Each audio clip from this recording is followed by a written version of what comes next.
And I just want to say that thank you so much for that never-ending introduction, but it was rather embarrassing than flattering. But I would definitely have to say that all the people behind it, Foxy, the entire team that's worked so fervently towards actually bringing about an awareness of how important a woman is, a mother is. And I just think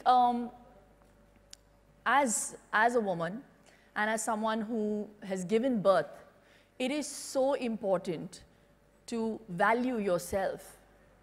And I just said, I think I had already discussed that, and I'm just reiterating the fact that it comes a lot from conditioning. So we need to condition our children, and I'm not just saying just the girl child, but also the boys, that girls have to be treated with respect.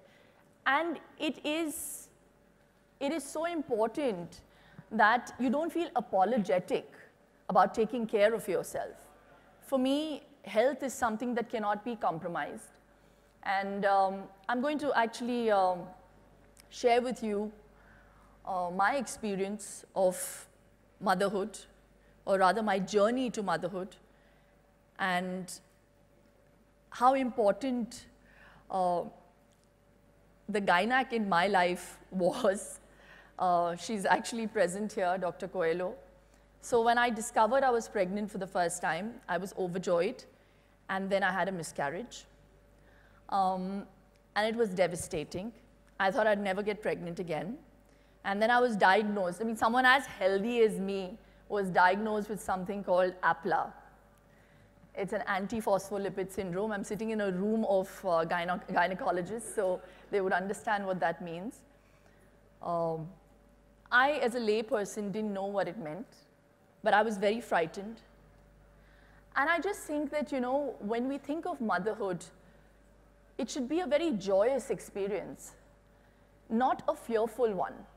And the ones that put us at ease are all you wonderful doctors. And you all have that power in your hand to make us feel, you know, important, safe. So I just think this initiative is so, so important. So obviously from there, the second time I got pregnant, there were these tests that were run, and I had my pregnancy. It was a very, very difficult one, but all well worth the effort and the pain and those injections and whatever. But I just think that I was privileged enough to have a team to give me that knowledge, to take care of myself and my child, to have a safe delivery. But how many women are really aware that this care should be like an inalienable right?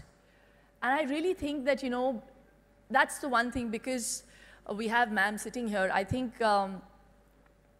that really, that whole concept of health and value for health and life has to become like a prerequisite.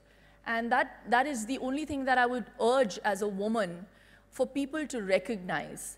And I really think that we're on the right track, and you know, a lot of gratitude from my heart for the people who came up with Manyata. And I really think that if you stay committed with the way you are, and I think that you have set out with the right intention, that like polio, we have eradicated it.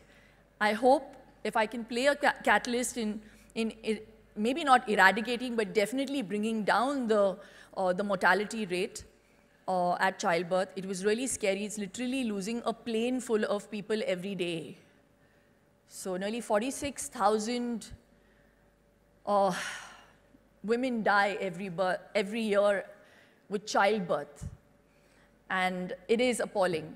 So saying that, let me end it on a great note.